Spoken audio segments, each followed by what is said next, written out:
ओम शांति।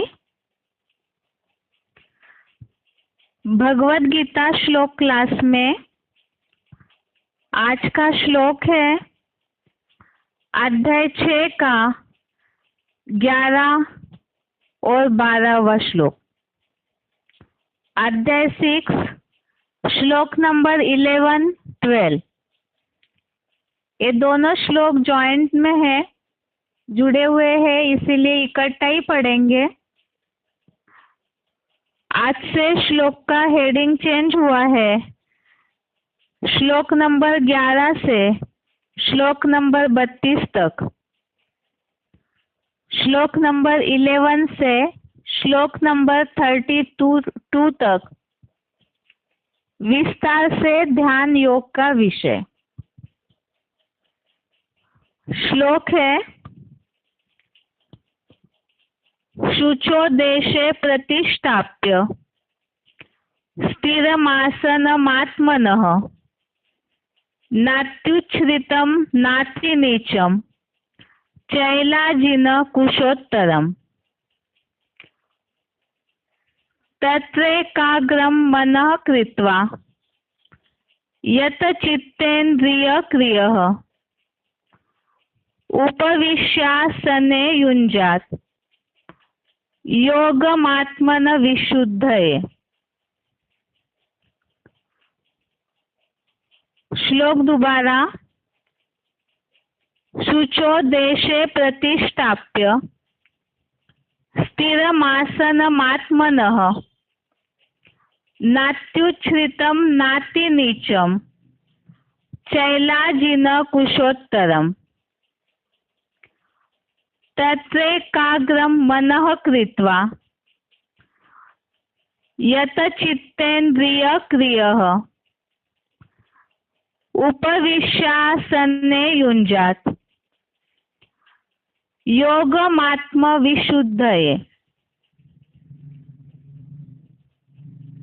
संधि विच्छेद श्लोक का शुचो देशे प्रतिष्ठाप्य स्थिरम् आसनम् आत्मनः न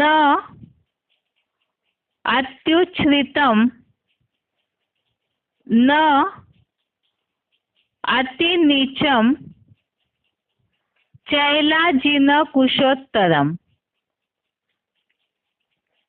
तत्र एकाग्रं मनः कृत्वा यत चित्तेन्द्रियक्रियः उपविश्य आसने युञ्जात् योगम् आत्मविशुद्धये।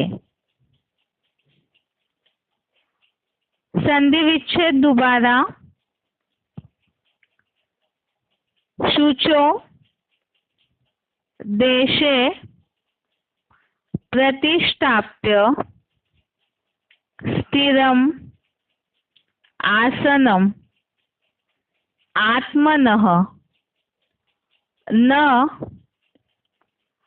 अत्युच्छ्रितं न अतिनीचं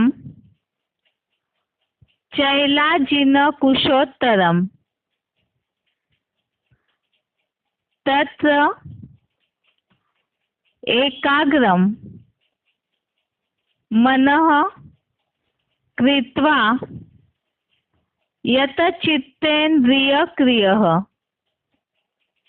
उपविश्य आसने युञ्जात्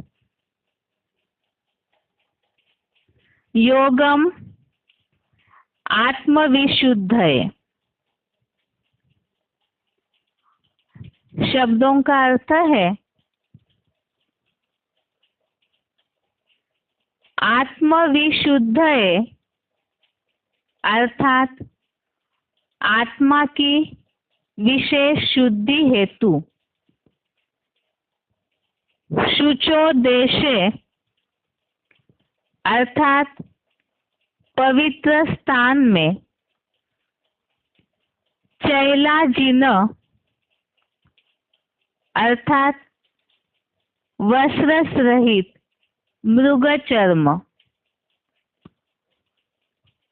कुशोत्तरम अर्थात कुशा घास पर बिछाए,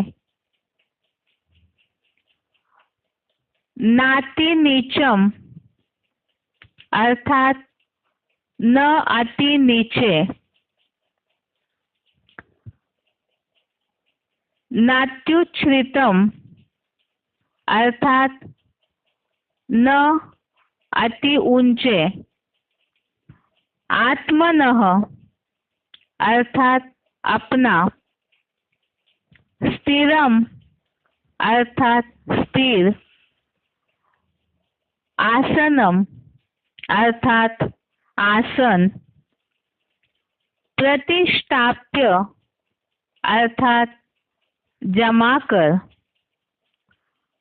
तत्रासने इसमें दो शब्द है, तत्र आसने, तत्र अर्थात उस, आसने अर्थात आसन पर, उपविश्य अर्थात बैठकर, मनः अर्थात मन को, एकाग्रम अर्थात एकाग्र, कृत्वा अर्थात करके,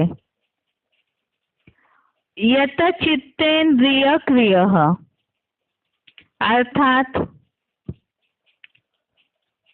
चित्त इंद्रिय का वश करता, योगम योग, युंजात लगाए, योगम युंजात अर्थात योग लगाए। शब्दों का अर्थ दोबारा, आत्मविशुद्ध है अर्थात आत्मा की विशेष शुद्धि हेतु, शुचो देशे अर्थात पवित्र स्थान में,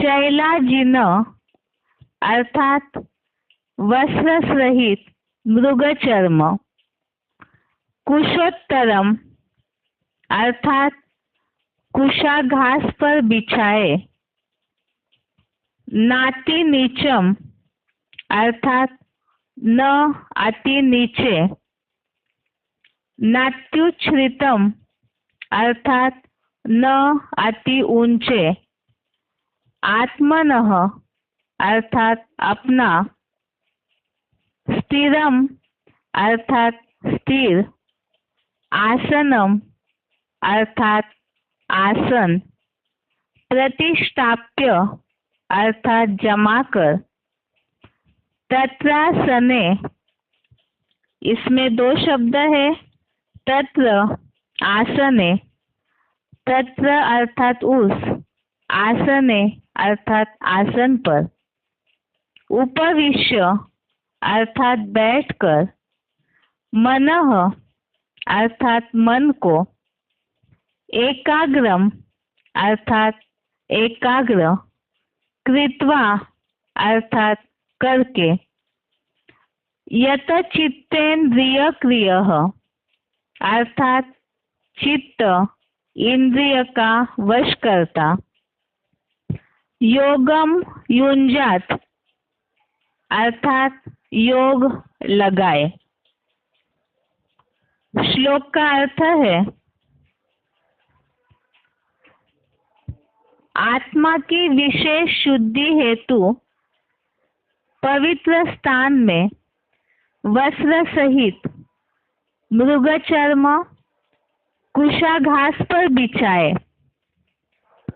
न अति नीचे न अति ऊंचे, अपना स्थिर आसन जमा कर, उस आसन पर बैठकर, मन को एकाग्र करके, चित्त इंद्रिय का वश करता योग लगाए। यहाँ श्लोक में बात चल रही है ध्यान योग के विषय की, अर्थात किस तरह से भगवान से जुड़ना चाहिए, योग लगाना चाहिए, उस विषय में बताने के लिए ही आज के श्लोक में विशेष करके बात बताई है। इंद्रिय का वश करता। अभी तक इसके पहले भी हमने कई श्लोकों में इस बात का उल्लेख देखा है, इंद्रियों को वश करने की बात का, कि जितना इंद्रियों को वश करेंगे तो उतना मन कंट्रोल में होगा, और उसके बाद फिर मन जब एकाग्र होगा तब परमात्मा से भी सही रीति से जुड़ सकते हैं, अर्थात योग लगा सकते हैं। वैसे तो मुरलियों में शिव बाबा योग नहीं कहते हैं, याद कहते हैं, क्योंकि ये सहज राजयोग है, तो इसीलिए यहाँ पर तो सहज सहज शिव बाबा को याद करने की बात है।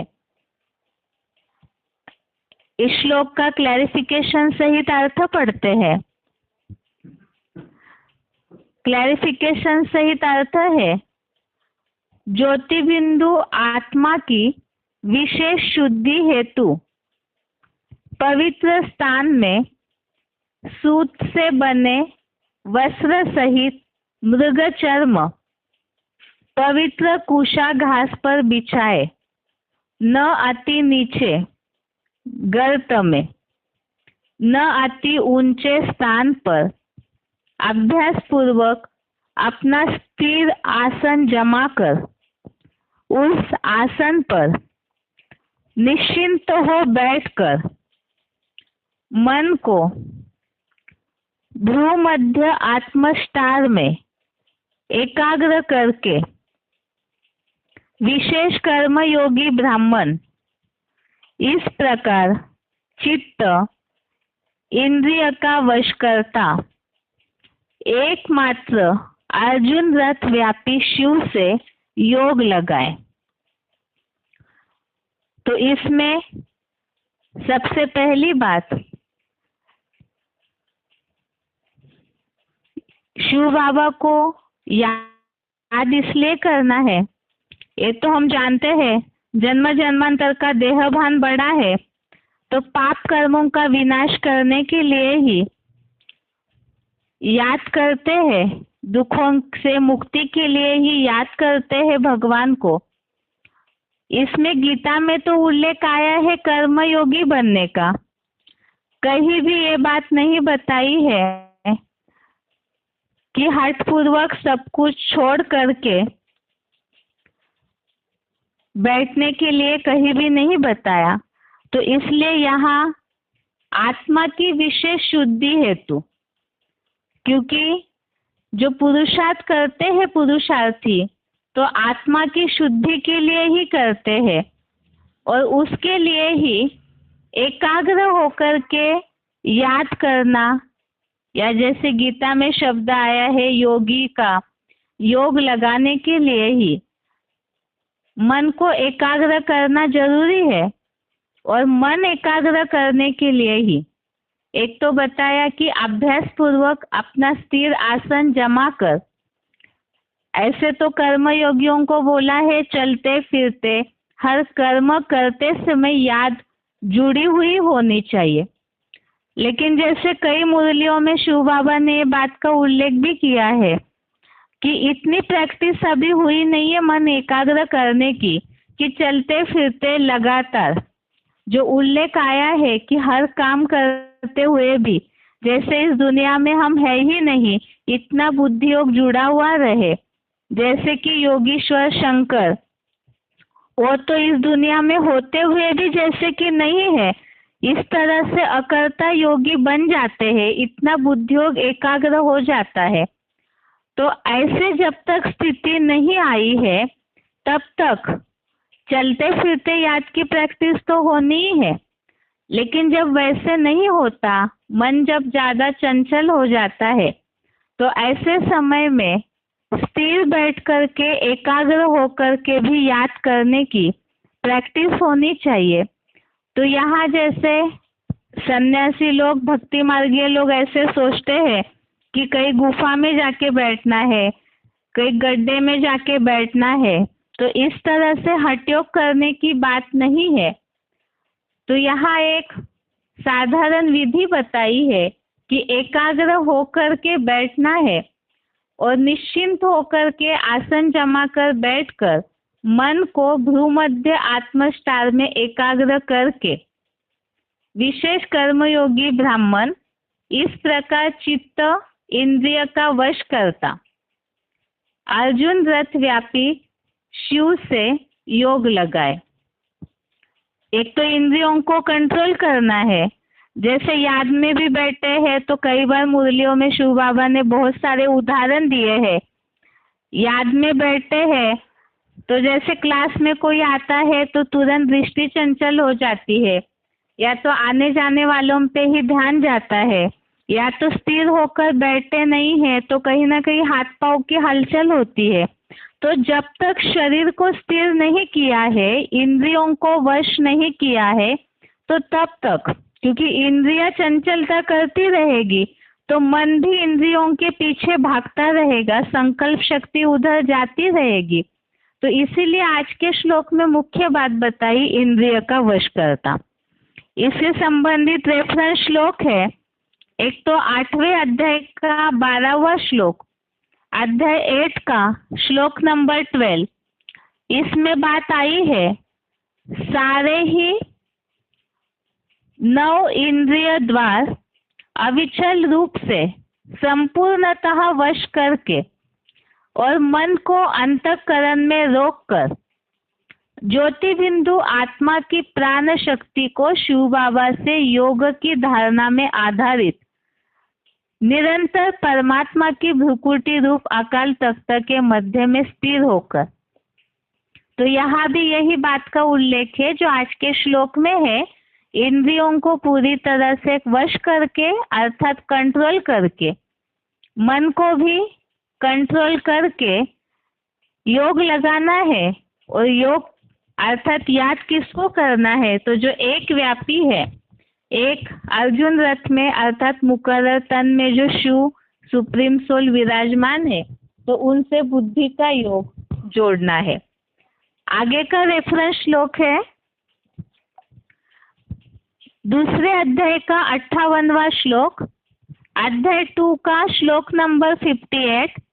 इसमें कछुए का उदाहरण दिया है कि कछुए के अंगों की तरह इंद्रियों को इंद्रियों के रूप रस गंध आदि विषय भोग से सब ओर से निरंतर संपूर्ण खींच लेता है।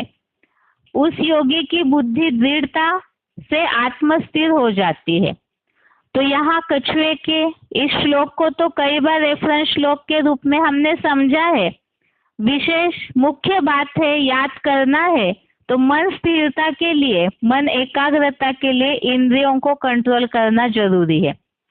दूसरे अध्याय का 68वां श्लोक, अध्याय 2 का श्लोक नंबर 68। इसमें भी यही बात आई है, इंद्रिय भोगों से मन वचन कर्म द्वारा, जिसकी इंद्रिया इंद्रिय भोगों से मन वचन कर्म द्वारा सब प्रकार विकारों से रोक ली गई है, उसकी बुद्धि भली भांति ज्योति बिंदु आत्मस्टार में स्थिर रहती है। तो इंद्रिया और इंद्रियों के भोग, इन सब को सब ओर से खींचकर अर्थात कंट्रोल करके जो योग की याद की प्रैक्टिस करते हैं, तो उनकी ही बुद्धि स्थिर हो सकती है। और 5वें अध्याय का 27-28वां श्लोक, अध्याय 5 का श्लोक नंबर 27-28। अध्याय 5वें के लास्ट के जो 3 श्लोक थे, उसमें भी वही टॉपिक था जो आज के श्लोक का हेडिंग है, ध्यान योग का विषय। तो उसमें भी मन एकाग्र करने के बारे में ही, ध्यान योग के विषय के बारे में ही, किस तरह से मन को एकाग्र करना है उसका उल्लेख दिया हुआ था। जैसे 5वें अध्याय के इस 27-28वें श्लोक में यही बात आई है कि भ्रुकुटी के मध्य में ज्योति बिंदु में मन को एकाग्र करने की बात आई, जो उसमें और एक बात का उल्लेख आया है, प्राण अपान वायु को समानता में करके, जिसे हमने समझा है, जो क्लैरिफिकेशन में भी अर्थ दिया है, शुद्ध अशुद्ध संकल्पों को समानता में रखकर, अर्थात यहाँ तो व्यर्थ संकल्पों को कंट्रोल करने की बात जो मुरलियों में आती है, तो इंद्रियों को भी कंट्रोल करना है, ये जो मन है चंचल इसे भी कंट्रोल करना है, और भ्रुकुटी के मध्य में एकाग्र करके फिर जितना याद की प्रैक्टिस करते हैं तो उनकी बुद्धि भी स्थिर होगी और सही रीति से याद भी कर सकते हैं। ये आज के श्लोक का अर्थ है। आज रिवीजन का दिन है, इसीलिए उच्चारण सुनते हैं और उसके साथ पॉइंट्स है, बाकी बचे हुए कुछ पॉइंट्स अगले हफ्ते देखेंगे। पहले उच्चारण। शुचौ देशे प्रतिष्ठाप्य स्थिरमासनमात्मनः नात्युच्छ्रितन्नातिनीचौ चैराकिनकुशोत्तरम् तत्रैकाग्रं मनः कृत्वा यतचित्तेन्द्रियक्रिया उपविश्यासने युञ्जात् योगमासं विशुद्धये। ज्योति बिंदु आत्मा की विशेष शुद्धि हेतु पवित्र स्थान में सूत से बने वस्त्र सहित मृगचर्म पवित्र कुशा घास पर बिछाए, न अति नीचे गर्त में न अति ऊंचे स्थान पर अपने अभ्यास पूर्वक स्थिर आसन जमाकर उस आसन पर निश्चिंत हो बैठकर मन को भ्रूमध्य आत्मस्तार में एकाग्र करके इस प्रकार विशेष कर्मयोगी ब्राह्मण चित्त इंद्रिय क्रिया का वश करता एकमात्र अर्जुन रथ व्यापी शिव से योग लगाए। शुचौ देशे प्रतिष्ठाप्य स्थिरमासनमात्मनः नात्युच्छ्रितन्नातिनीचौ चैराकिनकुशोत्तरम् तत्रैकाग्रं मनः कृत्वा यतचित्तेन्द्रियक्रिया उपविश्यासने युञ्जात् योगमासं विशुद्धये। ज्योति बिंदु आत्मा की विशेष शुद्धि हेतु पवित्र स्थान में सूत से बने वस्त्र सहित मृगचर्म पवित्र कुशा घास पर बिछाए, न अति नीचे गर्त में न अति ऊंचे स्थान पर अपने अभ्यास पूर्वक स्थिर आसन जमाकर उस आसन पर निश्चिंत हो बैठकर मन को भ्रूमध्य आत्मस्तार में एकाग्र करके इस प्रकार विशेष कर्मयोगी ब्राह्मण चित्त इंद्रिय क्रिया का वश करता एकमात्र अर्जुन रथ व्यापी शिव से योग लगाए। अभी आगे है selected point number 476, selected point number 476। आत्मा बिंदु समझ करके बिंदु बिंदु आत्माओं के बाप के सामने बिंदु बनकर बैठे रहे। ऐसे किसी को देखा है? न किसी को देखा, न ऐसी चीज को कभी अनुभव किया अपने अंदर। तो आत्मा समझ करके बाप की याद में रहे और साथ चंचलता उस समय खत्म हो जाए कर्मेंद्रियों की। अभी नहीं, हाथ अपना घूम घूम घूम, पाँव अपना घूम घूम घूम घूम घूम है, आंखें अपना ऐसे करती रहे तो उसको देह अभिमान कहेंगे कि आत्मा की स्थिति कहेंगे है? क्या कहेंगे? हाँ, बाबा ने तो कहा जब तुम बाबा की मुरली भी सुनते हो तो कोई कर्म नहीं करना चाहिए। कर्मेंद्रियों से कर्म करेंगे ना, हाँ, तो नहीं करना चाहिए, तो एकाग्रता रहेगी, है। ऐसे ही ज्ञान से ऊंचा क्या है? हाँ, बाबा की याद। तो बाबा की याद करने बैठे तब तो इंद्रियों की चंचलता होनी चाहिए, और तब तो इंद्रियों की चंचलता बिल्कुल नहीं होनी चाहिए। हाँ, तो सात चंचलता उस समय खत्म हो जाती है कर्मेंद्रियों की। उस समय में मजा भी बहुत आता है? देखो, हम बाबा की यादगारी में बैठते,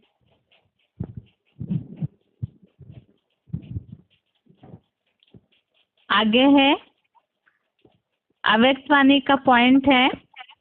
अव्यक्तवाणी की तारीख है 15 नवंबर 2003। अव्यक्तवाणी डेट 15 नवंबर 2003। पॉइंट है, मन भटकता है, चाहे व्यर्थ बातों में, चाहे व्यर्थ संकल्पों में, चाहे व्यर्थ व्यवहार में। जैसे कोई कोई को शरीर से भी एकाग्र होके बैठने की आदत नहीं होती है, कोई को होती है। तो मन जहाँ चाहो, जैसे चाहो, जितना समय चाहो उतना और ऐसा एकाग्र होना, इसको कहा जाता है मन वश में है। एकाग्रता की शक्ति, मालिकपन की शक्ति सहज निर्विघ्न बना देती है, युद्ध नहीं करनी पड़ती है। एकाग्रता की शक्ति से स्वतः ही एक बाप दूसरा न कोई, यह अनुभूति होती है। स्वतः होगी, मेहनत नहीं करनी पड़ेगी। एकाग्रता की शक्ति से स्वतः ही एक रस फरिश्ता स्वरूप की अनुभूति होती है। एकाग्रता अर्थात स्वमान की स्थिति, फरिश्ता स्थिति स्वमान है। मन की एकाग्रता पर अटेंशन दो, ऑर्डर से मन को चलाओ। मालिकपन के स्टेज की सीट पर सेट रहो। जब सेट होते हैं तो अपसेट नहीं होते, सेट नहीं है तो अपसेट होते हैं। तो भिन्न भिन्न श्रेष्ठ स्थितियों की सीट पर सेट रहो, इसको कहते हैं एकाग्रता की शक्ति। आज के श्लोक में तो जिस तरह से स्थूल में आसन वगैरह की बात बताई है, लेकिन शिव बाबा तो बेहद की बातें बताते हैं। जो पॉइंट में अव्यक्तवाणी के उल्लेख आया है, यहाँ भिन्न भिन्न जो स्थितियां है उसकी सीट पर, जो श्रेष्ठ स्थितियां है उस सीट पर सेट होना, यही वास्तव में एकाग्रता की शक्ति है। पॉइंट दोबारा, अव्यक्तवाणी की तारीख 15 नवंबर 2003। मन भटकता है, चाहे व्यर्थ बातों में, चाहे व्यर्थ संकल्पों में, चाहे व्यर्थ व्यवहार में। जैसे कोई कोई को शरीर से भी एकाग्र हो बैठने की आदत नहीं होती है, कोई को होती है। तो मन जहाँ चाहो, जैसे चाहो, जितना समय चाहो उतना और ऐसा एकाग्र होना, इसको कहा जाता है मन वश में है। एकाग्रता की शक्ति, मालिकपन की शक्ति सहज निर्विघ्न बना देती है, युद्ध नहीं करनी पड़ती है।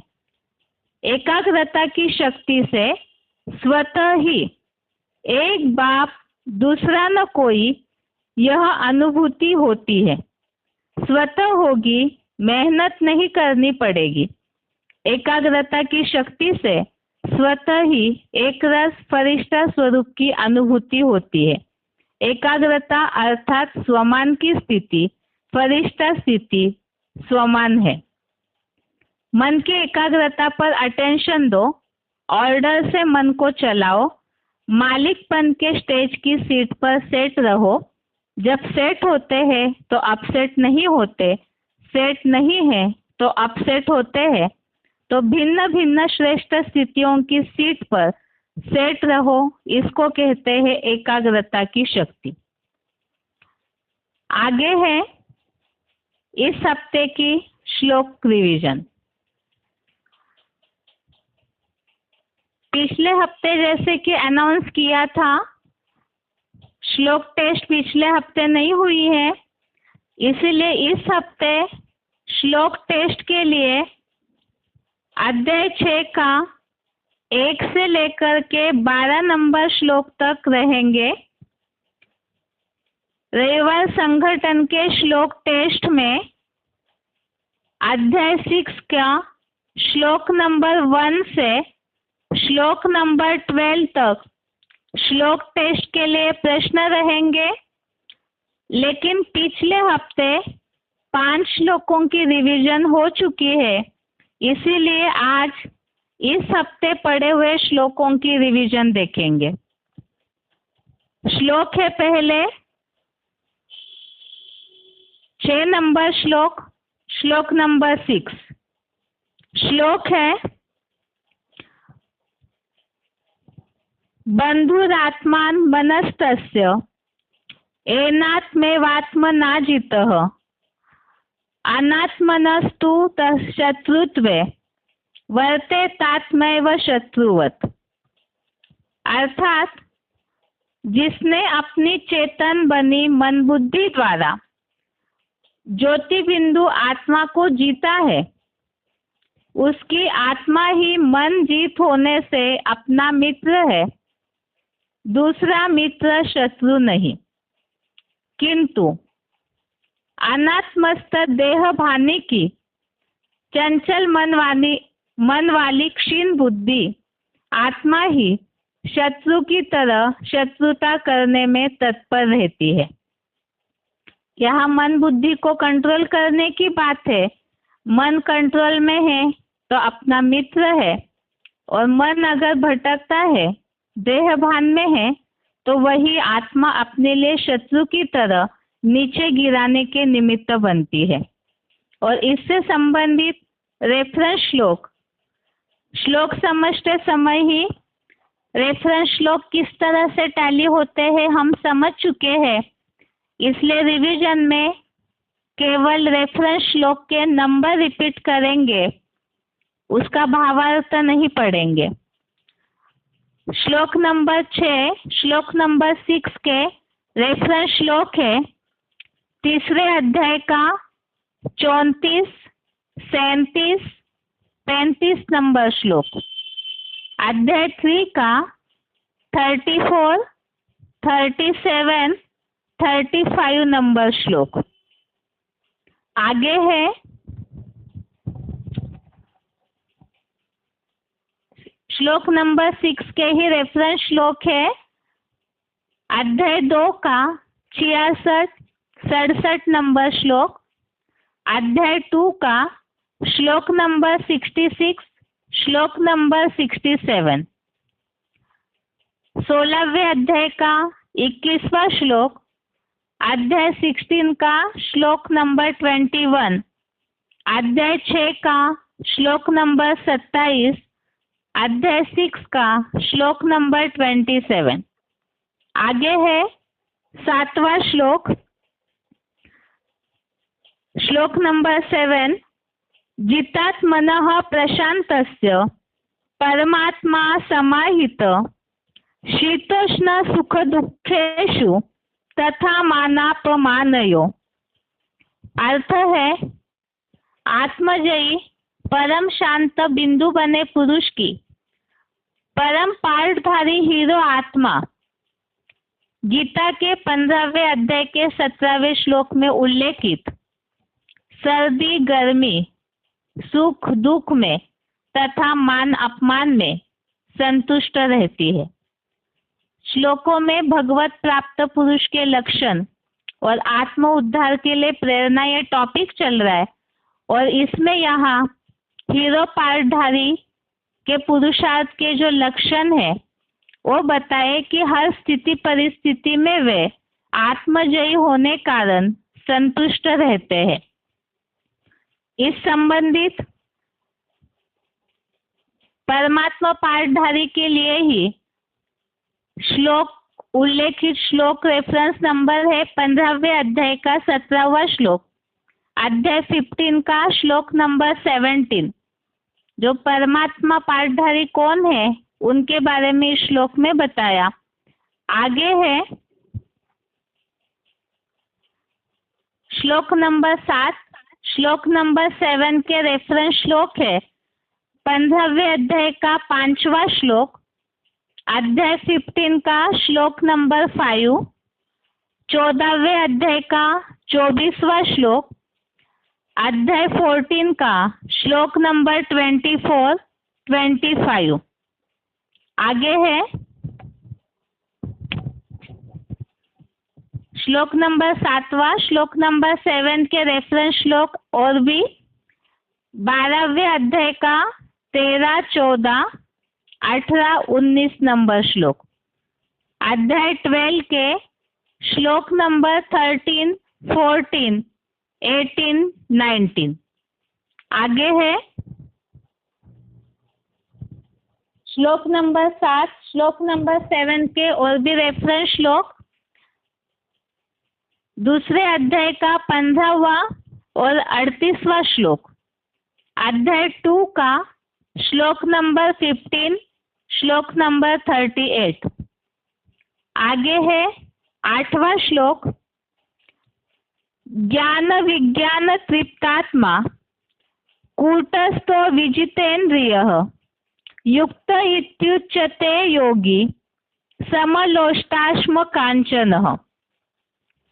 अर्थात शिव के ज्ञान प्लस विशेष ज्ञान अर्थात योग से तृप्त आत्मा परम ब्रह्म के ऊंचे शिखर पर स्थिर, विशेष कामेंद्रिय को भी जीतने वाला, मिट्टी, पत्थर, स्वर्ण आदि में समान भाव वाला योगी योगनिष्ठ है ऐसा कहा जाता है।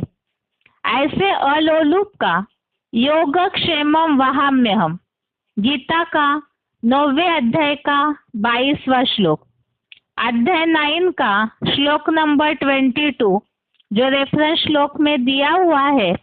जो ज्ञान और योग से तृप्त होते हैं अर्थात ऐसी पराकाष्ठा की ऊंची स्टेज में चढ़ जाते हैं तो उनके लिए इस दुनिया की भौतिक चीजें चाहे मिट्टी पत्थर हो चाहे स्वर्ण हो सब कुछ समान है। जिसके लिए हमने श्लोकों में पॉइंट समझा था, सिलेक्टेड पॉइंट, कैसी भी स्थिति परिस्थिति हो तो भी समान रहना, साधनों के आधार पर नहीं रहना है। इस श्लोक में 9वें अध्याय का 22वां श्लोक रेफरेंस में दिया है। आगे और भी रेफरेंस श्लोक है 14वें अध्याय का 24वां श्लोक, अध्याय 14 का 24 नंबर श्लोक, अध्याय 5 का 3रा 7वां श्लोक, अध्याय 5 का श्लोक नंबर 3, 7, दूसरे अध्याय का 57 नंबर श्लोक, अध्याय 2 का श्लोक नंबर 57। आगे है 8वें श्लोक के श्लोक नंबर 8 के और भी रेफरेंस श्लोक है 5वें अध्याय का 20वां श्लोक, अध्याय 5 का श्लोक नंबर 20, 15वें अध्याय का 5वां श्लोक, अध्याय 15 का श्लोक नंबर 5, दूसरे अध्याय का श्लोक नंबर 53, अध्याय 2 का श्लोक नंबर 53। आगे है 9वां श्लोक,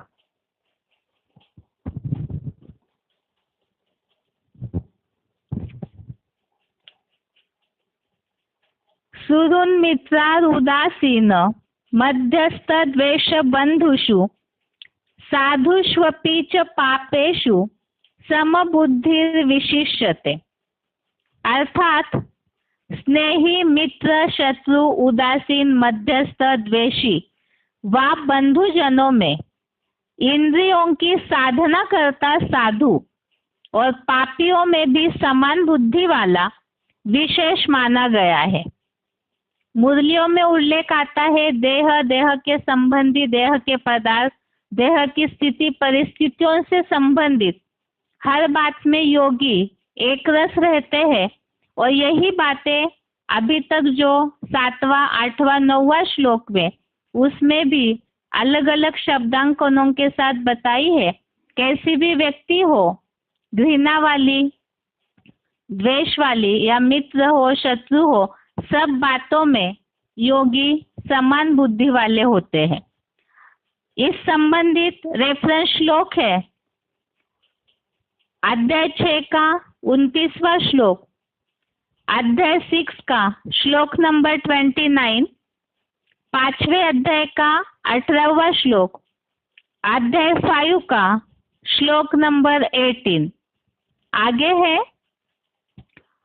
18वें अध्याय का 20वां श्लोक, अध्याय 18 का श्लोक नंबर 20, 9वें अध्याय का 29वां श्लोक, अध्याय 9 का श्लोक नंबर 29, 18वें अध्याय का 54 नंबर श्लोक, अध्याय 18 का श्लोक नंबर 54। आगे है 10वां श्लोक, श्लोक नंबर 10, योगी युञ्जीत सततम आत्मानं रहसि स्थितः एकाकी यत चित्तात्मा निराशीर परिग्रह। अर्थात चंचल मन व निर्णायक बुद्धि का वश करता आशाहीन असंग्रही योगी अकेला एकांत स्थान में स्थित हुआ निरंतर परमात्मा से योग लगाए। यहाँ भी निरंतर योगी बनने के लिए लक्षण बताए हैं इस श्लोक में। इस संबंधित रेफरेंस श्लोक है 18वें अध्याय का 50 नंबर श्लोक, अध्याय 18 का श्लोक नंबर 49, 50। आगे है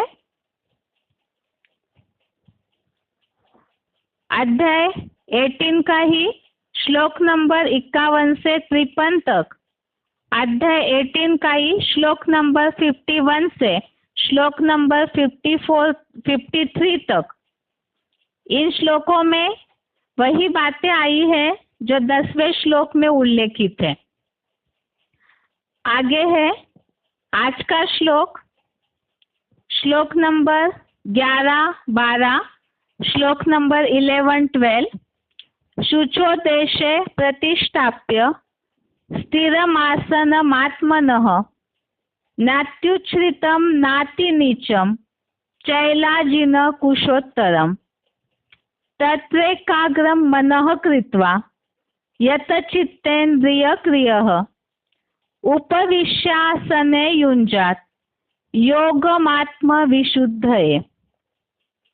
अर्थ है ज्योति बिंदु आत्मा की विशेष शुद्धि हेतु पवित्र स्थान में सूत से बने वस्त्र सहित मृग चर्म पवित्र कुशा घास पर बिछाए, न अति नीचे गर्त में न अति ऊंचे स्थान पर अभ्यास पूर्वक अपना स्थिर आसन जमा कर उस आसन पर निश्चिंत हो बैठकर मन को भ्रू मध्य आत्मस्टार में एकाग्र करके विशेष कर्मयोगी ब्राह्मण इस प्रकार चित्त इंद्रिय क्रिया का वश करता एकमात्र अर्जुन रथ व्यापी शिव से योग लगाए।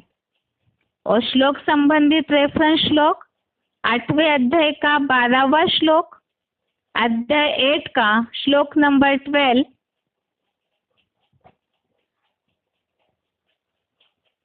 आगे है बेसिक कोर्स।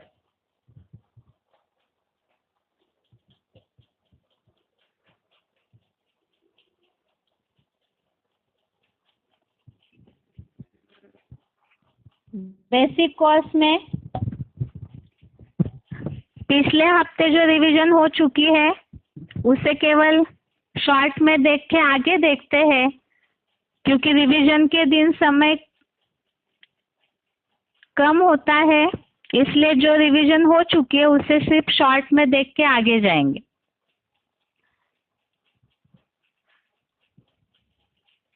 परम पिता के दिव्य कर्तव्यों की बात चल रही थी। परम पिता के स्थापना, विनाश, पालना के दिव्य कर्तव्य जरूर विश्व कल्याणकारी होंगे, और उसे ही दूसरे शब्दों में सनातन धर्म की स्थापना और अनेक अधर्मों का विनाश इस तरह बोला है, जिसे हमने गीता के श्लोकों के आधार से देखा है। तो वो श्लोक भी पिछले हफ्ते ही बताए हुए हैं, इसलिए परम पिता स्थापना के अर्थ अपना कार्य कैसे करते हैं,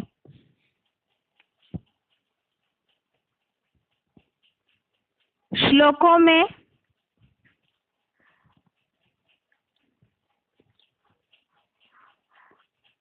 परम पिता अपना विश्व नवनिर्माण का कार्य कैसे करते हैं उसके बारे में ही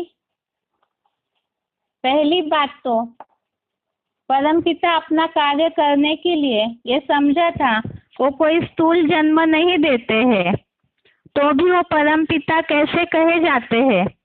तो उसके लिए समझा था कि सहज ईश्वरीय ज्ञान और राज्यों की शिक्षा देकर मनुष्यों को तमोप्रधान मनुष्यों को सतोप्रधान देवता बनाने का कार्य करते हैं।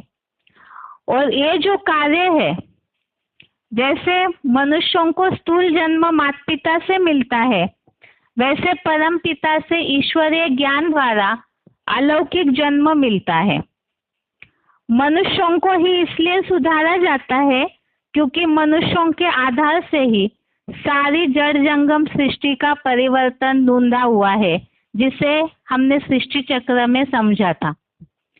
परम पिता से ज्ञान द्वारा, ईश्वरीय ज्ञान से जो अलौकिक जन्म मिलता है, वो अलौकिक जन्म अर्थात ही अपनी वास्तविक पहचान मैं आत्मा हूँ, परम पिता की संतान हूँ। क्योंकि कलयुगांत में मनुष्य स्वयं को भूला हुआ है, अपना अस्तित्व ही भूल जाता है, तो जो अस्तित्व भूला है उसे जीवित नहीं कह सकते, इसीलिए उन्हें उनकी मूल पहचान भगवान कराते हैं, जिसका उल्लेख ही भगवत गीता में आया है। 10वें अध्याय का 11वां श्लोक, अज्ञान नींद से जगाने की बात। आत्माओं को ज्ञान देकर अज्ञान नींद से जगाते हैं। इसी बात का उल्लेख भगवान से जो अलौकिक जन्म मिलता है, इसी का उल्लेख बृहदारण्यक उपनिषद में आया है। तमसो मा ज्योतिर्गमय, अर्थात अज्ञान अंधकार से ज्ञान ज्योति की ओर ले चलो। इसी के लिए मुस्लिम धर्म में, मुसलमानों में गाया जाता है, खुदा आकर कब्र दाखिल को जगाता है। तो यहाँ मिट्टी की कब्र से जगाने की बात नहीं है। वास्तव में मनुष्य कलयुगी तमोप्रधान अवस्था में, तामसी कलयुग में देह भान की मिट्टी में उनकी बुद्धि उलझी रहती है, दब जाती है। तो इस देह भान की मिट्टी रूपी कब्र से जगाना अर्थात ही आत्मिक जागरूकता दिलाना, स्वयं की पहचान दिलाना। लेकिन देहभान के कारण इसका स्थूल अर्थ समझ लिया कि खुदा मुर्दे को जिंदा करते। लेकिन हमने समझा है भगवान प्रकृति के कोई भी नियमों को नहीं तोड़ते, अर्थात मरे हुओं को जिंदा करना ये प्रकृति के नियम को तोड़ना हो जाएगा। वास्तव में यहाँ आत्मिक जागरूकता दिलाना, आत्मा को जन्म देने की बात।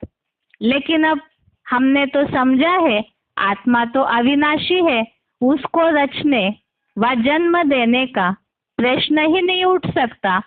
तो यहाँ बात है, आत्मा तो बनी बनाई है, लेकिन देह भान में वो स्वयं की पहचान भूल चुकी है, अज्ञान अंधकार में गई है। तो भगवान ज्ञान द्वारा पहचान रूपी अलौकिक जन्म देते हैं, न कि शारीरिक जन्म देते हैं। और ज्ञान द्वारा जो पहचान रूपी जन्म देते हैं, इसी कारण ही शिव भगवान को परम पिता कहा है और वही इसी तरह से ज्ञान के द्वारा ही जन्म देने के कारण सबके पिता है। अब आगे प्रश्न है कि विदेही शिव भगवान ज्ञान कैसे सुनाएंगे। तो इसके लिए हमने श्लोक पहले ही देखे हैं, उसे केवल एक एक शब्दों में ही देखेंगे। प्रकृतिम स्वामधिष्ठाय अध्याय 4 का श्लोक नंबर 6 अर्थात मनुष्य तन का आधार लेते हैं।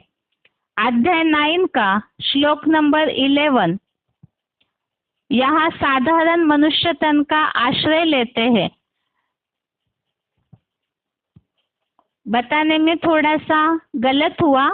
अध्याय 4 का श्लोक नंबर 6 में प्रकृतिम स्वामधिष्ठाय, प्रकृति को अधीन करके आत्मशक्ति से जन्म लेने की बात, और प्रकृति का अच्छा उदाहरण मनुष्य शरीर, तो मनुष्य तन का आश्रय लेते श्लोक नंबर 9वें अध्याय का 11वां श्लोक, अध्याय 9 का श्लोक नंबर 11, और मनुष्य तन का आधार लेते अर्थात गर्भ से जन्म लेने की बात नहीं, तो परकाया प्रवेश करते हैं।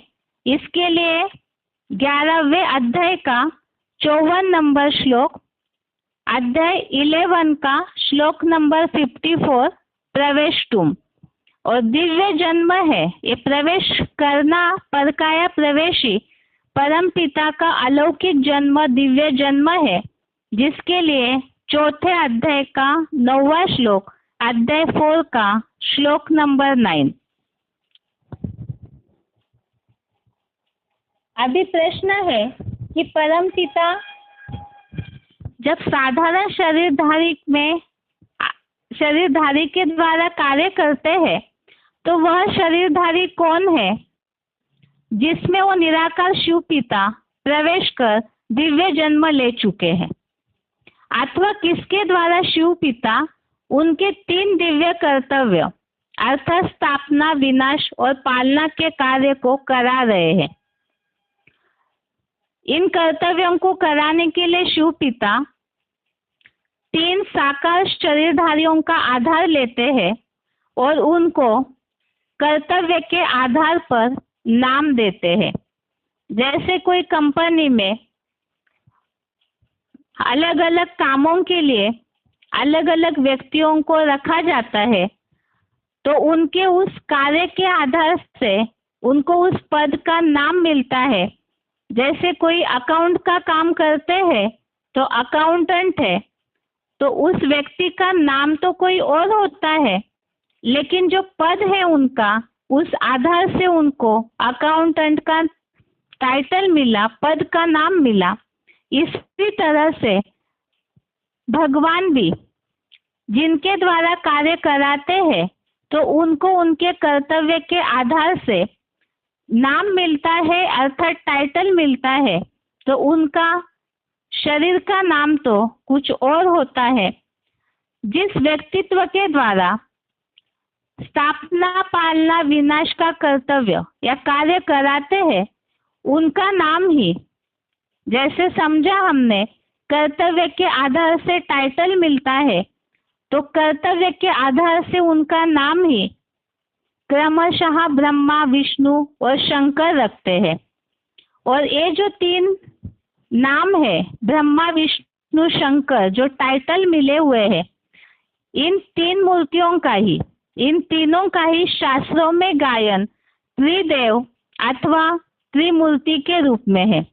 और शास्त्रों में जैसे हम देखते हैं कि 3 मूर्तियों के बारे में, इनके जन्म को लेकर, इनके माता पिता को लेकर के बहुत सारे ऐसे रहस्य जानने के लिए शास्त्रों में बहुत सारे उल्लेख आते हैं। सभी इनके बारे में बहुत ज़्यादा मानते हैं, परंतु प्रश्न है कि वास्तव में शास्त्रों में इन्हें देवता कहा है, लेकिन क्या वास्तव में ये 3 देवताएं हैं। तो इसके बारे में ही जैसे कि सृष्टि चक्र के चित्र में हमने समझा है, कलयुग के अंत में जब भगवान इस सृष्टि पर आते हैं, सारे ही मनुष्य नंबरवार तामसी व पतित बन जाते हैं। जैसे कि गीता का 7वें अध्याय का 27वां श्लोक, अध्याय 7 का श्लोक नंबर 27 में उल्लेख आया है कि सारे ही प्राणी इच्छा द्वेष जैसे द्वंद्व में मोहित हो जाते हैं। कलयुग के अंत में तो सारे ही पतित तामसी बन जाते हैं, देवताएं तो कोई बचते ही नहीं है। तो ऐसे ही ये जो 3 मूर्तियां हैं वे भी कलयुग अंत में आते आते साधारण मनुष्य बन जाते हैं। लेकिन जैसे सृष्टि चक्र के चित्र में हमने समझा कि यहाँ श्री मंच पर सब अलग अलग एक्टर्स है, तो उसमें भी कोई विशेष पार्टधारी होते हैं। तो ये जो तीनों है ये भी कोई विशेष पार्टधारी है, क्योंकि कलयुग अंत में सभी नीचे तो गिरे हैं, लेकिन फिर भी कलयुग अंत में भी भगवान इनको अपने कार्य के लिए चुनते हैं, इसीलिए ये रंगमंच पर विशेष एक्टर्स है।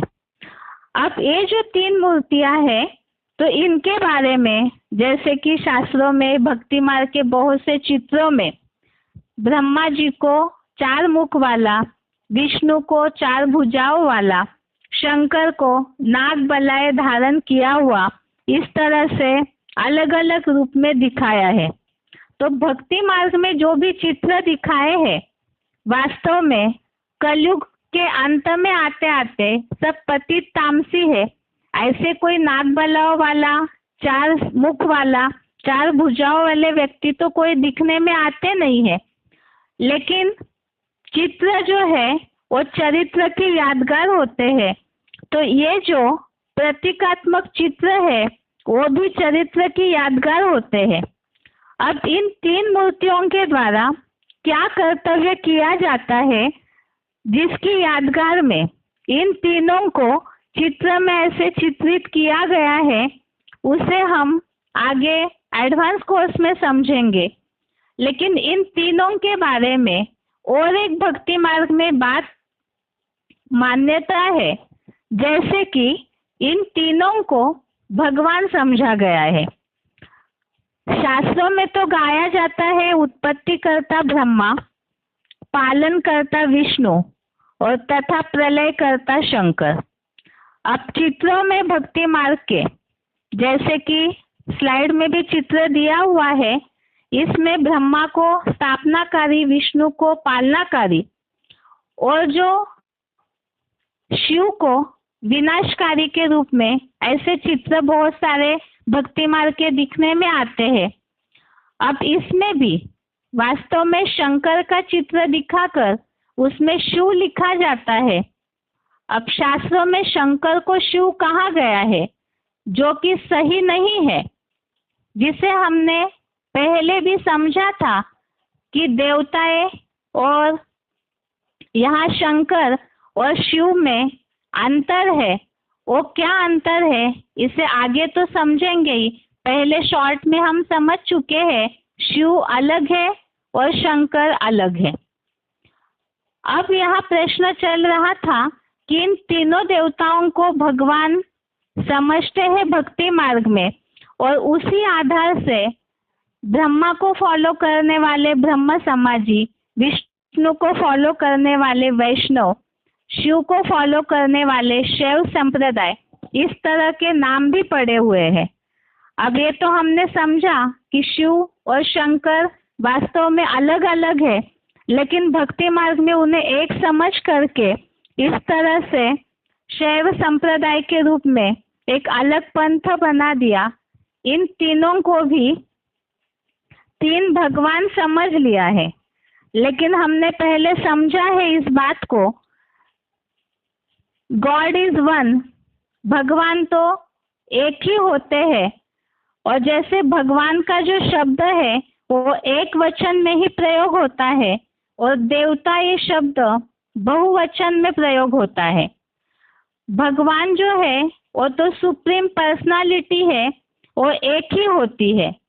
फिर यहाँ जैसे कि इन तीनों देवताओं को भगवान समझ लिया है, लेकिन गीता के आधार से भी हमने देखा कि गीता में भी ये तीनों कर्तव्य जो है वो एक ही भगवान के बताए गए हैं, न कि तीन अलग अलग भगवान के तीन अलग अलग कर्तव्य है। जिसे कि गीता का 13वें अध्याय का 16वां श्लोक, अध्याय 13 का श्लोक नंबर 16 और अध्याय 9 का श्लोक नंबर 18 में हमने इसका उल्लेख देखा है कि ये एक ही भगवान के तीनों कर्तव्य है। अब इसी बात को और जैसे कि एक ही भगवान के तीनों कर्तव्य है, तो ये तीनों मूर्तियां भी, ये सिद्ध होता है कि ये तीनों मूर्तियां भी स्वयं तीनों कार्य करने वाली नहीं है और ना ही वे तीन भगवान है। इन तीनों कार्यों को कराने वाला तो एक शिव परम पिता ही है, जिसके लिए ही कहते हैं त्रिमूर्ति शिव। अर्थात ये तीनों मूर्तियों से भी ऊंची हस्ती परम पिता शिव है। इसी के लिए भक्ति मार्ग में भी उल्लेख आता है, ब्रह्मा देवताय नमः, विष्णु देवताय नमः, शिव परमात्माय नमः। अर्थात ब्रह्मा देवता, विष्णु देवता कहाँ है और शिव परमात्माय नमः कहाँ है। अर्थात ही परमात्मा अर्थात वो श्रेष्ठ हस्ती है। शिव के लिए देवता शब्द का प्रयोग नहीं किया, उन्हें परमात्मा श्रेष्ठ हस्ती ऊंची शक्ति के रूप में उल्लेख किया है। और ऐसे ही उल्लेख भक्ति मार्ग का और एक देखा हमने, गुरु ब्रह्मा गुरु विष्णु गुरु देवो महेश्वर, गुरु साक्षात पर ब्रह्म तस्मै श्री गुरवे नमः। तो परम पिता के लिए, भगवान के लिए पार ब्रह्म परमेश्वर कहते हैं, जो इस भक्ति मार्ग के उल्लेख में भी गुरु साक्षात पर ब्रह्म, इस तरह से वो ऊंची हस्ती, श्रेष्ठ हस्ती जो परम पिता है, उनके लिए उल्लेख आया हुआ है। अर्थात इन तीनों देवताओं से भी वे ऊंचे हैं। इन तीनों मूर्तियों से भी ऊंची परम शक्ति शिव है। इसका और एक प्रूफ हिंदू धर्म में देखने में आता है, ओम। ओम और ओमकार, इन दो शब्दों का जो राज है, इससे स्पष्ट दिखने में आता है कि शिव इन सब से श्रेष्ठ हस्ती है। ओम शब्द जो है, जैसे स्वस्तिक को भक्ति मार्ग में महत्व दिया है, इसी तरह ओम को भी महत्व दिया जाता। मंत्रोच्चारण को शुभ चिन्ह के रूप में मानते हैं, लेकिन उसका राज कोई बता नहीं सकते हैं। अब भगवान ही आकर के वास्तव में इस ओम शब्द का राज बता रहे हैं। ओम शब्द जो है वो त्रिमूर्तियों का प्रतीक है। ओम शब्द 3 अक्षरों से बना है, अ उ म। ब्रह्मा का अ, विष्णु का उ, महेश का म। और अंग्रेजी में भी ओम शब्द लिखते हैं AUM। ये भी 3 अक्षरों से बना है। ए अर्थात ब्रह्मा का अ, ए, विष्णु का उ, यू और महेश का म, एम, मिलकर के ओम। अब ये जो ओम शब्द है, जैसे त्रिमूर्ति इससे निर्देशित की गई, समझ गए, इसी तरह से ये शब्द और एक रहस्य को जोड़ता है। वो ओम का अर्थ जैसे समझा, वैसे ही ओम के साथ ओमकार कहा जाता है। ओमकार अर्थात ही ओम का कार्य। ओम अर्थात त्रिमूर्ति और कार्य अर्थात कार्य, त्रिमूर्ति का कार्य। तो ब्रह्मा, अ अर्थात ब्रह्मा का स्थापना का कार्य, उ अर्थात विष्णु का पालना का कार्य और म अर्थात महेश का विनाश का कार्य। और इन तीनों कार्यों का नाथ वो है ओमकारनाथ। अब ओमकारनाथ अर्थात इन तीनों मूर्तियां, ये तीनों मूर्तियां अलग अलग है। जैसे कि हमने देखा, वास्तव में मूर्तियां स्वयं कार्य करने वाली नहीं है। एक ही भगवान के तीनों कर्तव्यों को वो निभाते हैं। लेकिन कैसे?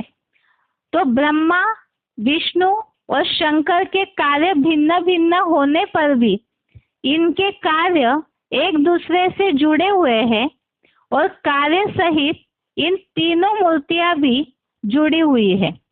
लेकिन वो तीनों मूर्तियां जुड़ी हुई कैसी है? तो इनको जोड़ने वाली एक शक्ति है। और वो शक्ति कौन है?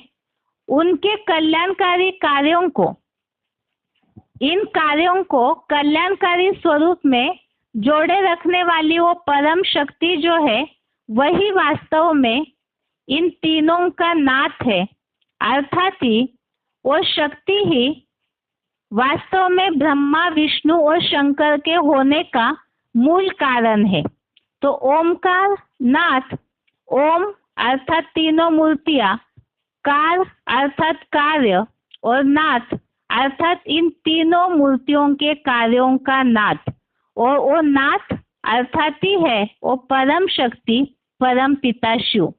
तो इससे ये बात सिद्ध हुई कि तीनों मूर्तियां वास्तव में, ये तो पहले हमने उल्लेख देखा, ये परम पिता की ज्ञान के आधार से रची हुई ये सूक्ष्म रचना है। और परम पिता इनके द्वारा कार्य कराते हैं, ये स्वयं कार्य करने वाली नहीं है। इस तरह से बेसिक कोर्स की रिवीजन हो गई है और अगले हफ्ते के लिए कल के क्लास में ही बताया अगला टॉपिक। आज के लिए गीता क्लास यहाँ तक ही। टेस्ट के बारे में एक बार फिर से, श्लोक टेस्ट में अध्याय 6 के श्लोक नंबर 1 से 12 तक, अध्याय 6 का श्लोक नंबर 1 से श्लोक नंबर 12 तक, और बेसिक कोर्स में परम पिता के 3 कर्तव्य जो 3 मूर्तियों के द्वारा कराए जाते हैं, उसका अभी तक जो रिवीजन हुई है वहां तक। आज के लिए गीता क्लास यहाँ तक ही। ओम शांति।